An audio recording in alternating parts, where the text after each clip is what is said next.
Point ਤੋਂ ਸੋਹਣੀ ਧਰਤੀ ਪਾਕਿਸਤਾਨ ਪ੍ਰੋਗਰਾਮ ਦੇ ਨਾਲ ਮੈਂ ਤੁਹਾਡਾ ਹੋਸਟ ਚਾਂਦ ਸ਼ਕੀਲ। ਨਾਜ਼ਰੀਨ, ਪੰਜਾਬ ਦੇ ਬਹੁਤ ਸਾਰੇ ਤਿਉਹਾਰ ਨੇ ਜੋ ਇੱਥੇ ਮਨਾਏ ਜਾਂਦੇ ਨੇ। ਇਹਨਾਂ ਤਿਉਹਾਰਾਂ ਦੀ ਗਿਣਤੀ ਪੰਜਾਬ ਦੇ ਮੇਲਿਆਂ ਜਿੰਨੀ ਹੈ। ਇਹਨਾਂ ਤਿਉਹਾਰਾਂ ਵਿੱਚੋਂ ਇੱਕ ਤਿਉਹਾਰ ਵਿਸਾਖੀ ਦਾ ਵੀ ਹੈ, ਜੋ ਪਹਿਲੀ ਵਿਸਾਖ ਨੂੰ ਮਨਾਇਆ ਜਾਂਦਾ ਹੈ। ਵਿਸਾਖ ਦੀ ਇਹ ਵੀ ਇੱਕ ਅਹਿਮੀਅਤ ਹੈ ਕਿ ਵਿਸਾਖ ਦਾ ਮਹੀਨਾ ਸਾਡੇ ਦੇਸੀ ਕੈਲੰਡਰ ਦਾ ਪਹਿਲਾ ਮਹੀਨਾ ਹੈ ਅਤੇ ਪਹਿਲੀ ਵਿਸਾਖ ਪੰਜਾਬੀਆਂ ਦਾ ਨਿਊ ਈਅਰ ਵੀ ਹੈ। ਇਹਦੇ ਉੱਤੇ ਮੈਂ ਤੁਹਾਨੂੰ ਸਭ ਤੋਂ ਪਹਿਲਾਂ ਮੁਬਾਰਕਬਾਦ ਦੇਣਾ ਵਾਂ ਅਤੇ ਸਾਰੇ ਪੰਜਾਬੀਆਂ ਨੂੰ ਮੁਬਾਰਕ ਹੋਵੇ, ਹੈਪੀ ਨਿਊ ਈਅਰ। ਅਤੇ ਇਸ ਹਵਾਲੇ ਨਾਲ ਵਿਸਾਖ ਦੀ ਅਹਿਮੀਅਤ, ਵਿਸਾਖ ਦੇ ਮੇਲੇ ਕਿੱਥੇ ਕਿੱਥੇ ਲੱਗਦੇ ਨੇ ਔਰ ਵਿਸਾਖ ਮਨਾਉਣ ਦਾ ਅਸਲ ਮਕਸਦ ਕੀ ਹੈ, ਇਸ ਹਵਾਲੇ ਨਾਲ ਅਸੀਂ ਗੱਲਬਾਤ ਕਰਾਂਗੇ। ਸਾਡੇ ਨਾਲ ਸਟੂਡੀਓ ਦੇ ਵਿੱਚ ਜੋ ਮਹਿਮਾਨ ਮੌਜੂਦ ਨੇ, ਪਹਿਲੇ ਵੀ ਸਾਡੇ ਪ੍ਰੋਗਰਾਮ ਦੇ ਵਿੱਚ ਆ ਚੁੱਕੇ ਨੇ, ਜਨਾਬ ਇਕਬਾਲ ਕੈਸਰ ਸਾਹਿਬ। ਬਹੁਤ ਸ਼ੁਕਰੀਆ ਇਕਬਾਲ ਸਾਹਿਬ, ਔਰ ਤੁਹਾਨੂੰ ਹੈਪੀ ਨਿਊ ਈਅਰ, ਵਿਸਾਖ ਮੁਬਾਰਕ ਹੋਵੇ। ਅੱਛਾ ਇਕਬਾਲ ਸਾਹਿਬ, ਇਹ ਦੱਸੋ ਕਿ ਵਿਸਾਖ ਦਾ ਜਿਹੜਾ ਹੈ ਉਹ ਮੇਲੇ ਕਿੱਥੇ ਕਿੱਥੇ ਲੱਗਦੇ ਨੇ ਔਰ ਇਹਦੀ ਅਹਿਮੀਅਤ ਕੀ ਹੈ? ਵਿਸਾਖ ਅਸੀਂ ਕਿਉਂ ਮਨਾਉਂਦੇ? ਦੇਖੋ ਜੀ, ਬਹੁਤ ਸ਼ੁਕਰੀਆ ਕਿ ਤੁਸੀਂ ਮੌਕਾ ਦਿੱਤਾ।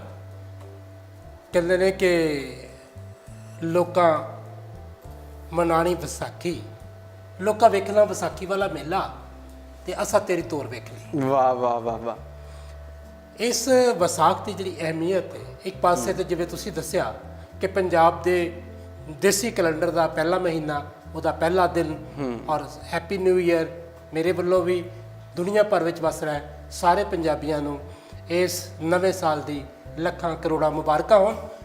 ਅਗਲੀ ਗੱਲ ਇਹ ਹੈ ਕਿ ਇਹ ਮੇਲੇ ਕਿੱਥੇ ਲੱਗਦੇ ਨੇ। ਦੇਖੋ ਜੀ, ਵਿਸਾਖ ਦੇ ਮੇਲੇ ਪੂਰੇ ਪੰਜਾਬ ਦੇ ਅੰਦਰ ਜਿੱਥੇ ਜਿੱਥੇ ਵੀ ਕਣਕ ਦੀ ਫਸਲ ਹੁੰਦੀ ਸੀ, ਉੱਥੇ ਉੱਥੇ ਇਹ ਵਿਸਾਖ ਦਾ ਮੇਲਾ ਜੁੜਦਾ ਸੀ। ਇਸ ਮੇਲੇ ਦਾ ਤਾਲੁਕ ਜਿਹੜਾ ਹੈ ਉਹ ਕਣਕ ਦੇ ਪੱਕਣ ਦੇ ਨਾਲ ਹੈ।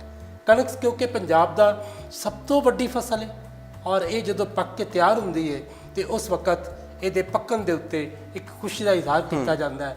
ਅੱਛਾ, ਇਹਦੇ 'ਚ ਖੁਸ਼ੀ ਦਾ ਇਜ਼ਹਾਰ ਕਿਵੇਂ ਕੀਤਾ ਜਾਂਦਾ ਹੈ? ਉਹ ਇੱਕ ਸਾਡੇ ਹੁਣ ਤੇ ਖੈਰ ਥ੍ਰੈਸ਼ਰ ਔਰ ਦੂਸਰੀਆਂ ਤੀਸਰੀਆਂ ਚੀਜ਼ਾਂ ਆਉਣ ਦੇ ਨਾਲ ਬਹੁਤ ਕੁਝ ਘਟ ਗਿਆ ਹੈ, ਲੇਕਿਨ ਇਸ ਤੋਂ ਪਹਿਲੇ ਜਦੋਂ ਇਹ ਸਭ ਕੁਝ ਨਹੀਂ ਸੀ, ਦਾਤਰੀ ਨਾਲ ਵੱਢਿਆ ਜਾਂਦੀ ਸੀ ਕਣਕ, ਗਾਹ ਪੈਂਦੇ ਸਨ ਔਰ ਲੋਕਾਂ ਨੂੰ ਵੰਗਾਰਿਆ ਜਾਂਦਾ ਸੀ ਕਣਕ ਵੱਢਣ ਵਾਸਤੇ। ਤੇ ਉਸ ਵਕਤ ਇਹਦਾ ਇੱਕ ਤਿਉਹਾਰ ਹੁੰਦਾ ਸੀ ਛੋਟਾ ਜਿਹਾ, ਜਿਹੜਾ ਹਰ ਘਰ 'ਚ ਮਨਾਇਆ ਜਾਂਦਾ ਸੀ। ਹਰ ਘਰ ਦੇ ਅੰਦਰ, ਹਰ ਉਸ ਕਿਸਾਨ ਦੇ ਘਰ 'ਚ ਜਿਨਨੇ ਜਾ ਕੇ ਕਣਕ ਨੂੰ ਦਾਤਰੀ ਲਾਣੀ ਹੈ। ਠੀਕ ਹੈ। ਅੱਛਾ, ਕਣਕ ਕੱਚੀ ਵੀ ਹੋਵੇ ਤੇ ਫਿਰ ਵੀ ਦਾਤਰੀ ਲਾਈ ਜਾਂਦੀ ਸੀ ਕਿ ਸ਼ਗਨ ਕੀਤਾ ਜਾਂਦਾ ਹੈ ਕਿ ਅੱਜ ਪਹਿਲੀ ਵਿਸਾਖ ਦੀ, ਔਰ ਅਸੀਂ ਇਹ ਵਿਦਾ ਸਵੇਰੇ ਸਵੇਰੇ ਘਰਾਂ ਦੇ ਵਿੱਚ ਬੀਬੀਆਂ ਉੱਠਦੀਆਂ, ਆਪਣਾ ਜੋ ਵੀ ਉਹਨਾਂ ਦਾ ਮਜ਼ਹਬ ਹੈਗਾ ਉਹਨਾਂ ਦੇ ਉਹਦੇ ਮੁਤਾਬਕ ਰੱਬ ਦਾ ਨਾਮ ਧਿਆਣਾ ਹੈ, ਜ਼ਿਕਰ ਕਰਨਾ ਰੱਬ ਦਾ, ਔਰ ਉਸ ਤੋਂ ਬਾਅਦ ਫਿਰ ਉਹਨਾਂ ਨੇ ਕੋਈ ਮਿੱਠੀ ਚੀਜ਼ ਪਕਾਣੀ ਹੈ ਤੇ ਉਹ ਮਿੱਠੀ ਚੀਜ਼ ਜਿਹੜੀ ਹੈ ਆਪ ਵੀ ਖਾਣੀ ਹੈ, ਆਪਣੇ ਘਰਦਿਆਂ ਨੂੰ ਖਵਾਉਣੀ ਹੈ, ਔਰ ਬਾਕੀ ਸਾਰੇ ਜਿਹੜੇ ਲੋਕ ਉਹਦੇ ਨਾਲ ਮੁਤੱਲਕ ਹੁੰਦੇ ਸੀ ਉਸ ਘਰ ਦੇ ਨਾਲ ਉਹਨਾਂ 'ਚ ਵੀ ਵਰਤਾਈ ਜਾਂਦੀ ਸੀ। ਔਰ ਫਿਰ ਉਸ ਤੋਂ ਬਾਅਦ ਦਾਤਰੀ ਲੈ ਕੇ ਕਿਸਾਨ ਜਿਹੜੇ ਸੀ ਖੇਤਾਂ 'ਚ ਜਾਂਦੇ ਸਨ ਤੇ ਉੱਥੇ ਅਗਰ ਕੱਚੀ ਫਸਲ ਹੈ ਤੇ ਉਹਦੇ 2 ਜਾਂ 4 ਤਿੱਲੇ ਕੱਟੇ ਜਾਂਦੇ ਸੀ। ਤਾਂ ਇੰਜ ਕਰਕੇ ਪਹਿਲੀ ਵਿਸਾਖ ਨੂੰ ਦਾਤਰੀ ਲੱਗਦੀ ਸੀ ਔਰ ਇਹਦੇ ਉੱਤੇ ਹੀ ਮੇਲੇ ਜੁੜਦੇ ਸਨ। ਇਹਦੇ ਨਾਲ ਸਾਡੇ ਬੇਤਹਾਸ਼ਾ ਗੀਤ ਜੁੜੇ ਹੋਏ ਨੇ, ਬਹੁਤ ਜ਼ਿਆਦਾ ਗੀਤ ਜੁੜੇ ਹੋਏ ਨੇ ਕਿ ਅਸਾਂ ਵੇਖਣਾ ਵਿਸਾਖੀ ਵਾਲਾ ਮੇਲਾ, ਅਸਾਂ ਵੇਖਣਾ ਵਿਸਾਖੀ ਵਾਲਾ ਮੇਲਾ ਅਤੇ ਲੋਕਾਂ ਵੇਖਣਾ ਵਿਸਾਖੀ ਵਾਲਾ ਮੇਲਾ ਤੇ ਅਸਾਂ ਤੇਰੀ ਤੋਰ ਵੇਖਣੀ, ਜਾਂ ਫਿਰ ਕਿ ਚੱਲ ਚਲੀਏ ਵਿਸਾਖੀ ਵਾਲੇ ਮੇਲੇ ਤੇ ਜਲੇਬੀਆਂ ਤੇ ਜੀ ਕਰਦਾ। ਵਾਹ। ਸੋ ਇਹ ਜਿਹੜੇ ਗੀਤ ਨੇ, ਇਹਨਾਂ ਦਾ ਤਾਲੁਕ ਫੋਕ ਦੇ ਅੰਦਰ ਸਾਡੇ 'ਚ ਇਹ ਇੰਨੇ ਜ਼ਿਆਦਾ ਗੀਤ ਨੇ ਕਿ ਲੋਕਾਂ ਨੇ ਆਪਣੇ ਦਿਲ ਦਾ ਇਜ਼ਹਾਰ ਕਰਨ ਵਾਸਤੇ, ਆਪਣੇ ਅੰਦਰ ਦੀ ਗੱਲ ਕਰਨ ਵਾਸਤੇ ਉਸ ਨੂੰ ਉਹਦੇ ਨਾਲ ਜਿਹੜੇ ਗੀਤ ਨੇ ਉਹਨਾਂ ਨੂੰ ਗੀਤਾਂ ਦੀ ਸੂਰਤ ਵਿੱਚ ਪੇਸ਼ ਕੀਤਾ। ਰਹਿ ਗਈ ਗੱਲ ਮੇਲਿਆਂ ਦੀ, ਤੇ ਮੇਲੇ ਬਹੁਤ ਸਾਰੀਆਂ ਥਾਵਾਂ 'ਤੇ ਜੁੜਦੇ ਸਨ। ਮਸਲ ਲਾਹੌਰ ਦੇ ਕੋਲ ਇੱਕ ਜਗ੍ਹਾ ਹੈਗੀ ਹੈ ਰਾਮ ਥੰਮਨ, ਇੱਕ ਪਿੰਡ ਦਾ ਨਾਮ ਹੈ ਕਾਲੂ ਖਾਰਾ ਰਾਮ ਥੰਮਨ। ਇੱਥੇ ਇੱਕ ਬਹੁਤ ਵੱਡਾ ਮੇਲਾ ਜੁੜਦਾ ਸੀ, ਤਕਰੀਬਨ ਆਪਣਾ 15 ਤੋਂ 20 ਦਿਨ ਦਾ ਮੇਲਾ ਹੁੰਦਾ ਸੀ, ਔਰ ਉਹਦੇ ਵਿੱਚ ਹਜ਼ਾਰਾਂ ਦੀ ਗਿਣਤੀ 'ਚ ਲੋਕ ਆਉਂਦੇ ਸਨ। ਔਰ ਇਸ ਮੇਲੇ ਦਾ ਜ਼ਿਕਰ ਹੀਰ ਵਾਰਿਸ ਸ਼ਾਹ ਦੇ ਅੰਦਰ ਵੀ ਕੀਤਾ ਗਿਆ ਹੈ। ਬਾਬਾ ਵਾਰਿਸ ਕਹਿੰਦਾ ਹੈ ਕਿ ਜਿਵੇਂ ਜਦੋਂ ਹੀਰ ਦੇ ਜੰਝ ਆ ਰਹੀ ਹੈ ਤਾਂ ਉਹਦਾ ਨਕਸ਼ਾ ਖਿੱਚਦੇ ਨੇ ਕਿ ਹੀਰ ਦੀ ਜੰਝ ਦੇ ਵਿੱਚ ਇੰਨੇ ਜ਼ਿਆਦਾ ਲੋਕ ਨੇ, ਇਸ ਤਰ੍ਹਾਂ ਲੋਕ ਟੁੱਕ ਰਹੇ ਨੇ ਉਸ ਘਰ ਦੇ ਵਿੱਚ ਕਿ ਜਿਸ ਤਰ੍ਹਾਂ ਰਾਮ ਥੰਮਨ ਦੇ ਮੇਲੇ ਦੇ ਉੱਤੇ ਲੋਕ ਜਾਂਦੇ ਨੇ, ਹੁਮ ਕੇ ਜਾਂਦੇ ਨੇ। ਸੋ ਇਹ ਉਹਨੂੰ ਤਸ਼ਬੀਹ ਦਿੱਤੀ ਗਈ ਹੈ ਹੀਰ ਦੇ ਵਿਆਹ ਦੇ ਜਾਂ ਹੀਰ ਦੇ ਮੇਲ ਦੇ ਆਉਣ ਨੂੰ ਉਹਦੇ ਨਾਲ, ਵਿਸਾਖੀ ਦੇ ਇਸ ਮੇਲੇ ਦੇ ਨਾਲ। ਇਹ ਵਿਸਾਖੀ ਦਾ ਮੇਲਾ ਹੁਣ ਵੀ ਹੁੰਦਾ ਕਸੂਰ ਡਿਸਟ੍ਰਿਕਟ ਦੇ ਅੰਦਰ। ਫਿਰ ਇਸ ਤੋਂ ਬਾਅਦ ਤੁਸੀਂ ਸਖੀ ਸਰਵਰ ਦਾ ਮੇਲਾ ਉੱਥੇ ਡੀਜੀ ਖਾਂ ਦੇ ਵਿੱਚ, ਉਹ ਵੀ ਵਿਸਾਖ ਨੂੰ ਲੱਗਦਾ ਹੈ। ਫਿਰ ਅਹਿਮਦਾਬਾਦ ਦੀ ਵਿਸਾਖੀ ਬੜੀ ਮਸ਼ਹੂਰ ਵਿਸਾਖੀ ਸੀ ਸਾਡੀ। ਇਸ ਤੋਂ ਬਾਅਦ ਪੰਜਾ ਸਾਹਿਬ ਦੀ ਉੱਥੇ ਸਿੱਖਾਂ ਨਾਲ ਜੁੜੀ ਵਿਸਾਖੀ ਹੈ, ਉਹ ਵਿਸਾਖੀ ਹੈ। ਸੋ ਇਹ ਵਿਸਾਖੀ ਦੇ ਮੇਲੇ ਹਰ ਘਰ ਦੇ ਵਿੱਚ ਤੋਂ ਸ਼ੁਰੂ ਹੋ ਕੇ ਤੇ ਹਰ ਪਿੰਡ ਦੇ ਵਿੱਚ ਲੱਗਦੇ ਸਨ। ਕੌਡੀਆਂ ਹੁੰਦੀਆਂ ਸੀ, ਘੋਲ ਕੀਤੇ ਜਾਂਦੇ ਸਨ, ਢੋਲ ਵੱਜਦਾ ਸੀ, ਭੰਗੜੇ ਪੈਂਦੇ ਸਨ, ਗੀਤ ਗਾਏ ਜਾਂਦੇ ਸਨ। ਔਰ ਇਹਨਾਂ ਗੀਤਾਂ ਦੇ ਨਾਲ ਅਸੀਂ, ਸਾਡੇ ਜੱਟ ਭਾਈਵਾਨ ਜਿਹੜੇ ਨੇ, ਉਹ ਆਪਣੇ ਅੰਦਰ ਦੇ ਮੁਹੱਬਤ ਦਾ ਔਰ ਆਪਣੀ ਖੁਸ਼ੀ ਦਾ ਇਜ਼ਹਾਰ ਕਰਦੇ ਸਨ। ਔਰ ਇਹੀ ਸਭ ਤੋਂ ਵੱਡਾ ਮੇਲਾ ਹੁੰਦਾ ਖੁਸ਼ੀ ਮੇਲਾ। ਅਸਲ ਵਿੱਚ ਉਹ ਜਿਹੜਾ ਹੈਗਾ ਖੁਸ਼ੀ ਹੈ, ਉਹ ਕਿਸੇ ਤਰ੍ਹਾਂ ਵੀ ਮਨਾਉਣਾ, ਮੇਲੇ ਦੀ ਗੱਲ ਕਰਨਾ, ਖੁਸ਼ੀ ਦੀ ਗੱਲ ਕਰਨਾ, ਮੁਹੱਬਤ ਦੀ, ਭਾਈਚਾਰੇ ਦੀ ਗੱਲ ਕਰਨਾ। ਅੱਛਾ, ਜਿਸ ਤਰ੍ਹਾਂ ਕਿ ਤੁਸੀਂ ਸਿੱਖ ਮਜ਼ਹਬ ਦਾ ਜ਼ਿਕਰ ਕੀਤਾ, ਸਿੱਖ ਮਜ਼ਹਬ 'ਚ ਵੀ ਕੀ ਵਿਸਾਖੀ ਦਾ ਤਿਉਹਾਰ ਮਨਾਇਆ ਜਾਂਦਾ ਹੈ? ਅਗਰ ਮਨਾਇਆ ਜਾਂਦਾ ਤਾਂ ਉਹ ਕਿਸ ਤਰ੍ਹਾਂ ਮਨਾਇਆ ਜਾਂਦਾ ਹੈ? ਉਹਦੀ ਅਹਿਮੀਅਤ ਕੀ ਹੈ? ਜੀ ਉਹਦੀ ਅਹਿਮੀਅਤ ਜਿਹੜੀ ਹੈ, ਦੇਖੋ ਇੱਥੇ ਇੱਕ ਗੱਲ ਮੈਂ ਬਹੁਤ ਵਾਜ਼ਿਹ ਕਰ ਦੇਣਾ ਚਾਹੁੰਦਾ ਕਿ ਇਹ ਜਿਹੜਾ ਹੈ ਮੇਲਾ, ਵਿਸਾਖ ਦਾ ਮੇਲਾ ਜਾਂ ਵਿਸਾਖੀ ਜਿਹਨੂੰ ਕਹਿੰਦੇ ਹੋ, ਇਹਦਾ ਤਾਲੁਕ ਮੌਸਮ ਦੇ ਨਾਲ ਹੈ। ਇਸ ਪੱਕਣ ਵਾਲੀ ਸਭ ਤੋਂ ਵੱਡੀ ਫਸਲ ਦੇ ਨਾਲ ਹੈ, ਜਿਹੜੀ ਕਣਕ ਦੀ ਫਸਲ ਹੈ। ਇਹਦਾ ਤਾਲੁਕ ਕਿਸੇ ਮਜ਼ਹਬ ਨਾਲ ਨਹੀਂ। ਹਾਂ, ਇਹ ਜ਼ਰੂਰ ਹੈ ਕਿ 1699 ਦੀ ਵਿਸਾਖੀ ਦੇ ਉੱਤੇ ਸਿੱਖ ਗੁਰੂ ਗੋਬਿੰਦ ਸਿੰਘ ਜੀ ਮਹਾਰਾਜ ਨੇ ਆਪਣੇ ਸਿੱਖਾਂ ਨੂੰ ਇਸ ਵਿਸਾਖੀ ਦੇ ਉੱਤੇ ਇਕੱਠਾ ਕੀਤਾ ਔਰ ਉਸ ਜਗ੍ਹਾ ਦੇ ਉੱਤੇ ਉਹਨਾਂ ਨੂੰ ਖਿਤਾਬ ਕੀਤਾ। ਔਰ ਉਹਨਾਂ ਦੇ ਜਿਹੜੇ 5 ਕੱਕੇ ਨੇ, 5 ਜਿਹੜੇ ਉਹਨਾਂ ਦੇ ਨਿਸ਼ਾਨ ਨੇ, ਉਹ ਉਹਨਾਂ ਨੂੰ ਦਿੱਤੇ ਔਰ ਉਹਨਾਂ ਨੂੰ ਦਸਤਾਰਾਂ ਸਜਾਈਆਂ। ਬਲਕਿ ਇੱਥੇ ਇੱਕ ਬੜਾ ਖੂਬਸੂਰਤ ਇੱਕ ਇਵੈਂਟ ਹੈਗਾ ਜਿਹੜਾ ਕਿ ਗੁਰੂ ਗੋਬਿੰਦ ਸਿੰਘ ਜੀ ਦੇ ਨਾਲ ਜੁੜਦਾ ਹੈ ਕਿ ਜਦੋਂ ਲੋਕ ਸਾਰੇ ਇਕੱਠੇ ਹੋ ਗਏ, ਸਟੇਜ ਸਜਾਇਆ ਗਿਆ, ਤਾਂ ਉਸ ਸਟੇਜ ਦੇ ਉੱਤੇ ਗੁਰੂ ਜੀ ਨੇ ਆ ਕੇ ਤੇ ਉਹਨਾਂ ਨੇ ਕਿਹਾ ਕਿ ਜੀ ਮੈਨੂੰ 5 ਜਿਹੜੇ ਨੇ ਉਹ ਸਿਰ ਚਾਹੀਦੇ ਨੇ। 5 ਸਿਰ ਚਾਹੀਦੇ ਨੇ, 5 ਨਹੀਂ ਬਲਕਿ ਕਿਹਾ ਕਿ 1 ਸਿਰ ਪਹਿਲਾਂ ਮੈਨੂੰ ਚਾਹੀਦਾ। ਸੋ 1 ਸਿਰ ਦੇਣ ਵਾਸਤੇ ਇਛਰੇ ਦੇ ਰਹਿਣ ਵਾਲੇ ਸਨ ਭਾਈ ਦਿਆ ਜੀ, ਉਹ ਆਏ ਔਰ ਉਹਨਾਂ ਨੇ ਕਿਹਾ ਜੀ ਮੇਰਾ ਸਿਰ ਹਾਜ਼ਰ ਹੈ। ਜਦੋਂ ਉਹਨਾਂ ਨੇ ਕਿਹਾ ਕਿ ਮੇਰਾ ਸਿਰ ਹਾਜ਼ਰ ਹੈ, ਤਾਂ ਗੁਰੂ ਸਾਹਿਬ ਨੂੰ ਨਾਲ ਲੈ ਕੇ ਤੇ ਆਪਣੇ ਤੰਬੂ ਚਲੇ ਗਏ। ਬਾਹਰ ਆਏ ਤਾਂ ਉਹਨਾਂ ਦੇ ਹੱਥ ਦੇ ਵਿੱਚ ਜਿਹੜੀ ਤਲਵਾਰ ਸੀ ਉਹ ਖੂਨ ਨਾਲ ਲਿਬੜੀ ਹੋਈ ਸੀ। ਤਾਂ ਉਹਨਾਂ ਨੇ ਫਿਰ ਕਿਹਾ ਕਿ 1 ਸਿਰ ਹੋਰ ਚਾਹੀਦਾ। ਇਸ ਉਹਨਾਂ ਨੇ 5 ਦਫਾ ਕੀਤਾ। 5ਵੀਂ ਤੋਂ ਬਾਅਦ ਉਹਨਾਂ ਨੇ ਉਹਨਾਂ 5 ਨੂੰ ਬਾਹਰ ਲਿਆਂਦਾ। ਉਹਨਾਂ ਦੇ ਸਿਰਾਂ ਤੇ ਦਸਤਾਰਾਂ ਸਜਾਈਆਂ ਗਈਆਂ, ਉਹਨਾਂ ਨੂੰ ਚੋਲੇ ਪਵਾਏ ਗਏ ਔਰ ਉਹਨਾਂ ਨੂੰ ਜਿਹੜਾ ਸੀ ਖੰਡੇ ਬਾਟੇ ਦੀ ਦਾਤ ਦਿੱਤੀ ਗਈ। ਖਾਸ ਕਿਸਮ ਦਾ ਇੱਕ ਬਾਟਾ ਤਿਆਰ ਕੀਤਾ ਗਿਆ ਜਿਹਦੇ 'ਚ ਉਹਨਾਂ ਨੂੰ ਛਕਾਇਆ ਗਿਆ, ਉਹਨਾਂ ਨੂੰ ਪਵਿੱਤਰ ਕੀਤਾ ਗਿਆ। ਔਰ ਗੁਰੂ ਸਾਹਿਬ ਨੇ ਕਿਹਾ ਕਿ ਅੱਜ ਤੋਂ ਤੁਹਾਡਾ ਦਿਨ ਮੁਕੰਮਲ ਮੈਂ ਕੀਤਾ ਹੈਗਾ ਔਰ ਇਹ ਮੇਰੀ ਖਾਲਸਾ ਫੌਜ ਜਿਹੜੀ ਹੈ ਇਹ ਹਮੇਸ਼ਾ ਮਜ਼ਲੂਮ ਦੀ ਰਾਖੀ ਵਾਸਤੇ ਮੈਂ ਖਾਲਸਾ ਫੌਜ ਬਣਾਈ ਹੈ। ਇਹ ਇਵੈਂਟ ਵਿਸਾਖੀ ਦੇ ਉੱਤੇ ਹੋਇਆ। ਵਿਸਾਖੀ ਦੇ ਨਾਲ ਇਹਦੇ ਨਾਲ ਕੋਈ ਤਾਲੁਕ ਨਹੀਂ। ਜਿਹੜੇ ਲੋਕ ਜੋੜਦੇ ਨੇ ਜੀ ਉਹ ਇੱਕ ਭੁਲੇਖੇ ਦੇ ਵਿੱਚ ਨੇ। ਦੇਖੋ ਇਸੇ ਤਰ੍ਹਾਂ ਜਿਵੇਂ ਈਦ ਵਾਲੇ ਦਿਨ ਕੁਝ ਹੋ ਜਾਵੇ ਤਾਂ ਤੁਸੀਂ ਕਹੋ ਕਿ ਅੱਛਾ ਇਹ ਈਦ ਵਾਲੇ ਦਿਨ ਇਹ ਵੀ ਹੋਇਆ ਸੀ।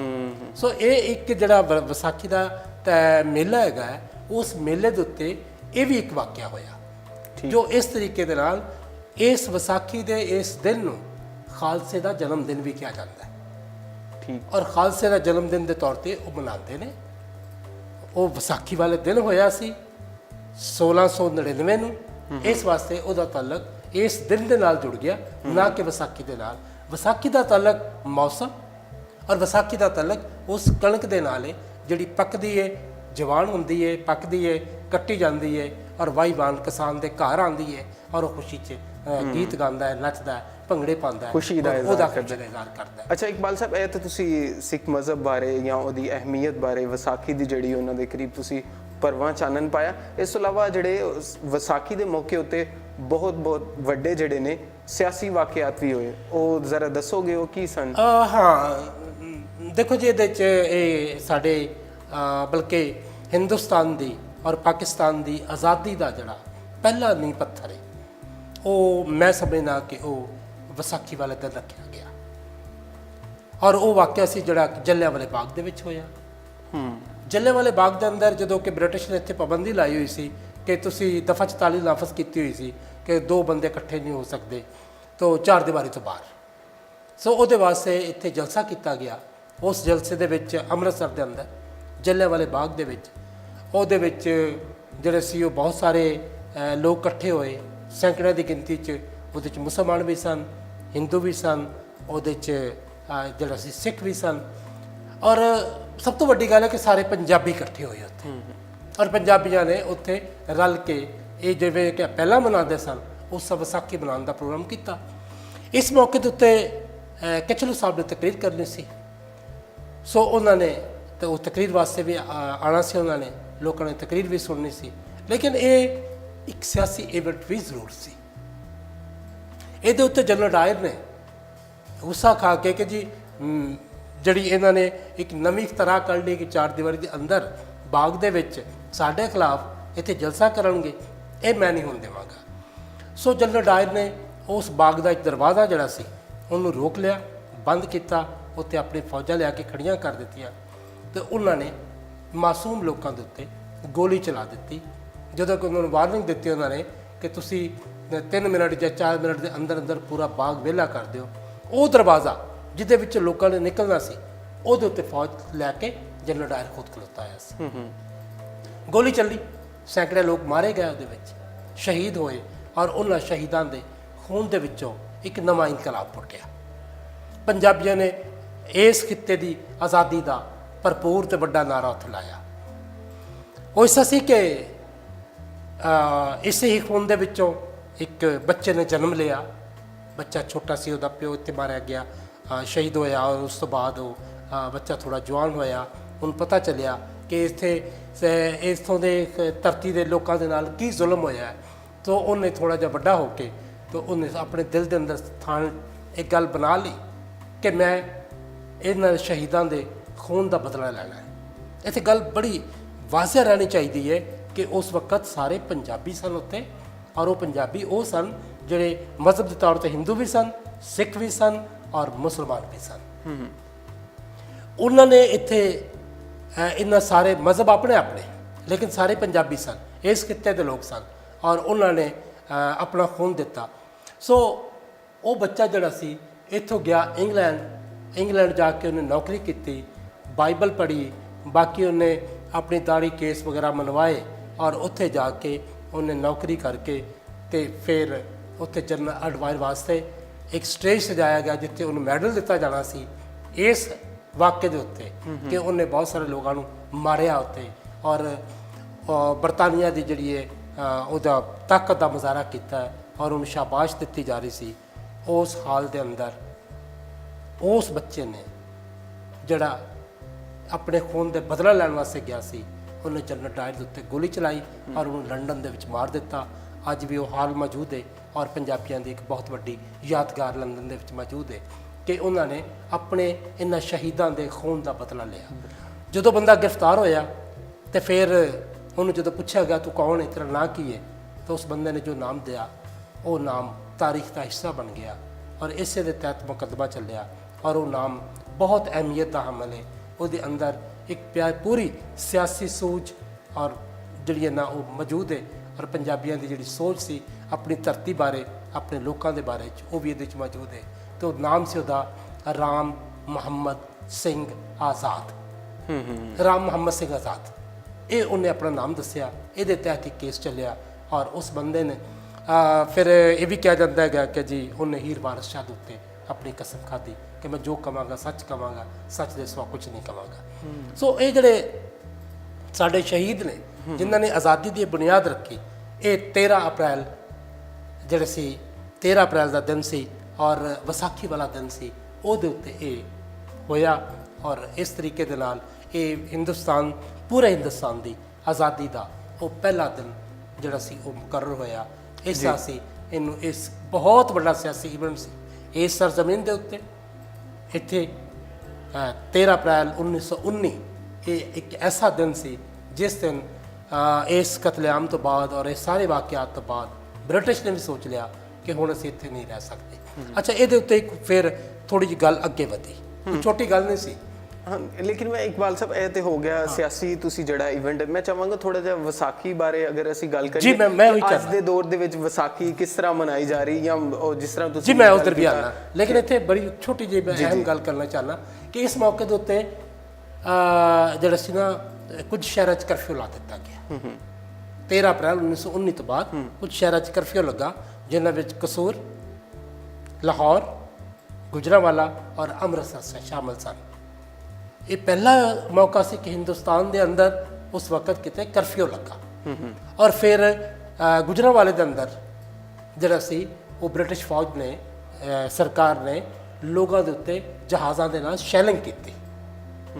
ਸੋ ਇਹ ਇੱਕ ਇੰਨਾ ਵੱਡਾ ਤਾਰੀਖ ਦਾ ਵਾਕਿਆ ਹੈ ਕਿ ਅਸੀਂ ਇਹਨੂੰ ਵਿਸਾਖੀ ਦੀ ਤਾਰੀਖ ਦੇ ਵਿੱਚੋਂ ਇਸ ਵਾਕਿਏ ਨੂੰ ਕਿਸੇ ਸੂਰਤ ਕੱਢ ਨਹੀਂ ਸਕਦੇ, ਬਲਕਿ ਇਹਦੇ ਉੱਤੇ ਸਾਨੂੰ ਫਖਰ ਹੈ ਔਰ ਹਮੇਸ਼ਾ ਫਖਰ ਰਹੇਗਾ ਕਿ ਅਸੀਂ ਆਪਣੇ ਮੁਲਕ ਦੀ ਆਜ਼ਾਦੀ ਵਾਸਤੇ ਲੜੇ ਹਾਂ ਔਰ ਜਿਸ ਤਰੀਕੇ ਨਾਲ ਲੜੇ ਹਾਂ ਉਹ ਸਾਰਿਆਂ ਦੇ ਸਾਹਮਣੇ ਹੈ। ਔਰ ਜਿਹੜਾ ਕਿ ਬਾਬਾ ਫਰੀਦ ਜੀ ਦਾ ਦਰਸ ਸੀ ਕਿ ਫਰੀਦਾ ਖਾਕ ਨਾਲ ਨਿੰਦੀਏ, ਖਾਕੋ ਜੇੜ ਨਾ ਕੋਏ, ਜਿਉਂਦਿਆਂ ਪੈਰਾਂ ਹੇਠ ਰਹੇ ਮੋਹਿਆਂ ਉੱਪਰ ਹੋਏ। ਸੋ ਅਸੀਂ ਆਪਣੀ ਮਿੱਟੀ ਦੀ ਇੱਜ਼ਤ ਕੀਤੀ ਹੈ, ਸ਼ਾਨ ਕੀਤੀ ਹੈ, ਸ਼ਾਨ ਵਧਾਈ ਹੈ ਔਰ ਸਾਨੂੰ ਇਹਦੇ ਉੱਤੇ ਫਖਰ ਹੈ। ਜਿਹੜੀ ਤੁਸੀਂ ਗੱਲ ਕਰਦੇ ਹੋ ਕਿ ਅੱਜ ਕੱਲ੍ਹ ਕਿਸ ਤਰ੍ਹਾਂ ਮਨਾਏ ਜਾਂਦੇ ਨੇ, ਦੇਖੋ ਜੀ, ਸਿੱਖ ਜਿਹੜੇ ਨੇ ਉਹ ਮਜ਼ਹਬੀ ਤੌਰ ਤੇ ਇਸ ਵਿਸਾਖੀ ਦੇ ਤਿਉਹਾਰ ਨੂੰ ਮਨਾਉਣ ਵਾਸਤੇ ਪੰਜਾ ਸਾਹਿਬ 'ਚ ਇਕੱਠੇ ਹੁੰਦੇ ਨੇ ਹਸਨ ਅਬਦਾਲ ਦੇ ਅੰਦਰ। ਸੋ ਉਹ ਆਪਣੀਆਂ ਮਜ਼ਹਬੀ ਰਸੂਮਾਤ ਕਰਦੇ ਨੇ, ਉਹਦੇ ਮੁਤਾਬਕ ਮਨਾਇਆ ਜਾਂਦਾ ਹੈ। ਔਰ ਇਸੇ ਤਰ੍ਹਾਂ ਉੱਧਰ ਦੇ ਬਹੁਤ ਸਾਰੇ ਗੁਰਦੁਆਰਿਆਂ 'ਚ ਵੀ ਮਨਾਇਆ ਜਾਂਦਾ ਹੈ ਔਰ ਉਹਨਾਂ ਦੀ ਇਬਾਦਤ ਹੈ ਔਰ ਉਹਦਾ ਤਾਲੁਕ ਗੁਰੂ ਗੋਬਿੰਦ ਸਿੰਘ ਵਾਲੇ ਉਸ ਵਾਕਿਏ ਦੇ ਨਾਲ ਹੈ ਜਦੋਂ ਉਹਨਾਂ ਦਾ ਜਨਮ ਹੋਇਆ। ਜਿਹੜਾ ਹੈ ਸਾਡੇ ਵੱਲੇ ਇੱਥੇ ਬਹੁਤ ਸਾਰੀਆਂ ਮੰਡੀਆਂ ਲੱਗਦੀਆਂ ਨੇ ਇਸ ਮੌਕੇ ਦੇ ਉੱਤੇ, ਘੋਲ ਹੁੰਦੇ ਨੇ, ਢੋਲ ਵੱਜਦੇ ਨੇ ਔਰ ਗੀਤ ਗਾਏ ਜਾਂਦੇ ਨੇ, ਮੇਲੇ 'ਚ ਜੁੜਦੇ ਨੇ ਔਰ ਉਹਨਾਂ ਮੇਲਿਆਂ ਦੇ ਨਾਲ ਜਿਹੜਾ ਲੋਕਾਂ ਦੇ 'ਚ ਮੇਲ ਮੁਲਾਕਾਤ ਵੱਧਦੀ ਹੈ, ਲੋਕਾਂ ਦੇ ਜਿਹੜੇ ਨੇ। ਅੱਛਾ, ਫਿਰ ਇਹ ਵੀ ਹੈ ਸੀ ਕਿ ਇਹਦੇ ਨਾਲ ਇਹ ਸਾਡਾ ਪੰਜਾਬ ਦਾ ਇਕਤਸਾਦੀ ਦਿਨ ਵੀ ਹੈ, ਇਕਤਸਾਦੀਆਤ ਨਾਲ ਵੀ ਜੁੜਿਆ ਹੋਇਆ, ਇਕਨੋਮਿਕਲ ਡੇ ਹੈ। ਉਹ ਕਿਵੇਂ ਕਿ ਜਦੋਂ ਇਹ ਸਭ ਤੋਂ ਵੱਡੀ ਫਸਲ ਪੱਕ ਕੇ ਆਉਂਦੀ ਸੀ ਤੇ ਸ਼ਾਹੂਕਾਰਾਂ ਦੇ ਕੋਲ ਲੈ ਕੇ ਚਲੇ ਜਾਂਦੇ ਸਨ। ਪਿਛਲੇ ਪੂਰੇ ਸਾਲ ਦੇ ਜਿਹੜੇ ਕਰਜ਼ੇ ਲਏ ਹੁੰਦੇ ਸੀ ਉਹ ਜੱਟ ਜਿਹੜੇ ਸੀ ਉਹ ਆਪਣੇ ਕਰਜ਼ੇ ਉਤਾਰਦੇ ਸਨ ਔਰ ਅੱਗੇ ਤੋਂ ਆਪਣੀ ਨਵੀਂ ਜ਼ਿੰਦਗੀ ਦੀ ਪਲੈਨਿੰਗ ਕਰਦੇ ਸਨ ਕਿ ਅਸੀਂ ਪੂਰੇ ਸਾਲ 'ਚ ਧੀ ਵਿਆਹਣੀ ਹੈ, ਪੁੱਤ ਵਿਆਹਣਾ ਹੈ, ਡੰਗਰ ਲੈਣੇ ਨੇ, ਇਹ ਕਰਨਾ ਹੈ, ਉਹ ਕਰਨਾ ਹੈ ਔਰ ਉਹ ਸਾਰਾ ਕੁਝ ਜਿਹੜਾ ਸੀ ਉਹ ਇਹਦੇ ਉੱਤੇ ਹੀ ਇਸੇ ਦਿਨ ਦੇ ਹਿਸਾਬ ਨਾਲ ਮੁਕਰਰ ਕੀਤਾ ਜਾਂਦਾ ਸੀ। ਔਰ ਇਹ ਵੀ ਗੱਲ ਆਪਣੀ ਜਗ੍ਹਾ ਤੇ ਠੀਕ ਹੈ ਕਿ ਇਸੇ ਦਿਨ ਦੇ ਹਵਾਲੇ ਨਾਲ ਹੀ ਇਹ ਵੀ ਪਲੈਨਿੰਗ ਕੀਤੀ ਜਾਂਦੀ ਸੀ ਕਿ ਅੱਜ ਸਾਡੇ ਘਰ ਬਹੁਤ ਕਣਕ ਆ ਗਈ ਹੈ, ਪੈਸਾ ਬਹੁਤ ਹੋ ਗਿਆ ਹੈ ਔਰ ਅਸੀਂ ਜਨਾਬ ਹੁਣ ਜਿਹੜੀ ਹੈ ਉਹ ਕਿੰਨਾ ਦੁਸ਼ਮਣਾਂ ਕੋਲੋਂ ਅਸੀਂ ਆਪਣੇ ਕੋਲੋਂ ਉਹਨਾਂ ਕੋਲ ਬਦਲਾ ਵੀ ਲੈਣਾ ਹੈ, ਸ਼ਰੀਕਾਂ ਨਾਲ ਲੜਨਾ ਵੀ ਹੈ। ਤੇ ਉਦੋਂ ਉਹਦੇ ਵਿੱਚ ਵਕੀਲਾਂ ਦੀ ਵੀ ਮੌਜ ਲੱਗਦੀ ਸੀ, ਉਹਦੇ ਵਿੱਚ ਪੁਲਿਸ ਦੀ ਵੀ ਮੌਜ ਲੱਗਦੀ ਸੀ ਔਰ ਇਹ ਪੈਸਾ ਜਿਹੜਾ ਸੀ ਥਾਣੇ ਵੀ ਜਾਂਦਾ ਸੀ, ਪੁਲਿਸ ਕੋਲ ਵੀ ਤੇ ਨਾਲ ਵਕੀਲਾਂ ਕੋਲ ਵੀ ਜਾਂਦਾ ਸੀ, ਅਦਾਲਤਾਂ ਵੀ ਸਜਦੀਆਂ ਸਨ। ਸੋ ਸਾਰੇ ਹੀ ਰੰਗ ਇਸ ਇੱਕ ਤਿਉਹਾਰ ਦੇ ਵਿੱਚ ਮੌਜੂਦ ਨੇ, ਪੂਰੀ ਜ਼ਿੰਦਗੀ ਮੌਜੂਦ ਹੈ। ਬਹੁਤ ਸ਼ੁਕਰੀਆ ਇਕਬਾਲ ਸਾਹਿਬ, ਤੁਸੀਂ ਭਰਵਾਂ ਜਿਹੜਾ ਉਹ ਚਾਨਣ ਪਾਇਆ ਵਿਸਾਖੀ ਦੇ ਤਿਉਹਾਰ ਬਾਰੇ ਤੇ ਜਿਹੜੇ ਸਿਆਸੀ ਮਾਮਲਾਤ ਵੀ ਚੱਲੇ, ਜਿਸ ਤਰ੍ਹਾਂ ਕਿ ਤੁਸੀਂ ਜ਼ਿਕਰ ਕੀਤਾ ਜਲਿਆਂਵਾਲਾ ਬਾਗ ਦਾ ਔਰ ਦੂਸਰੇ ਮਾਮਲਾ ਜਿਹੜਾ ਸਿੱਖ ਮਜ਼ਹਬ ਦਾ ਵੀ ਬੜਾ ਭਰਪੂਰ ਤਰੀਕੇ ਦੇ ਨਾਲ ਤੁਸੀਂ ਉਹਦੇ ਤੇ ਰੋਸ਼ਨੀ ਪਾਈ। ਅਸੀਂ ਤੁਹਾਡੇ ਬੜੇ ਸ਼ੁਕਰਗੁਜ਼ਾਰ ਹਾਂ ਕਿਉਂਕਿ ਟਾਈਮ ਦੀ ਕਮੀ ਹੈਗੀ, ਤੁਸੀਂ ਸਮਝ ਸਕਦੇ ਹੋ ਸਾਡੇ ਕੋਲ। ਨਾਜ਼ਰੀਨ, ਜਿਸ ਤਰ੍ਹਾਂ ਕਿ ਤੁਸੀਂ ਸਾਰੀ ਗੱਲਬਾਤ ਸੁਣੀ ਔਰ ਅਸੀਂ ਆਸ ਕਰਦੇ ਹਾਂ ਅੱਜ ਦਾ ਪ੍ਰੋਗਰਾਮ ਵੀ ਤੁਹਾਨੂੰ ਪਸੰਦ ਆਇਆ ਹੋਣਾ। ਇਹਦੇ ਨਾਲ ਹੀ ਆਪਣੇ ਹੋਸਟ ਚਾਂਦ ਸ਼ਕੀਲ ਨੂੰ ਇਜਾਜ਼ਤ ਦਿਓ। ਲੈ ਆਓ ਯਾਰ ਹਵਾਲੇ ਰੱਬ ਦੇ ਮੇਲੇ 4 ਦਿਨਾਂ ਦੇ, ਉਸ ਦਿਨ ਈਦ ਮੁਬਾਰਕ ਹੋਸੀ ਜਿਸ ਦਿਨ ਫੇਰ ਮਿਲਾਂਗੇ।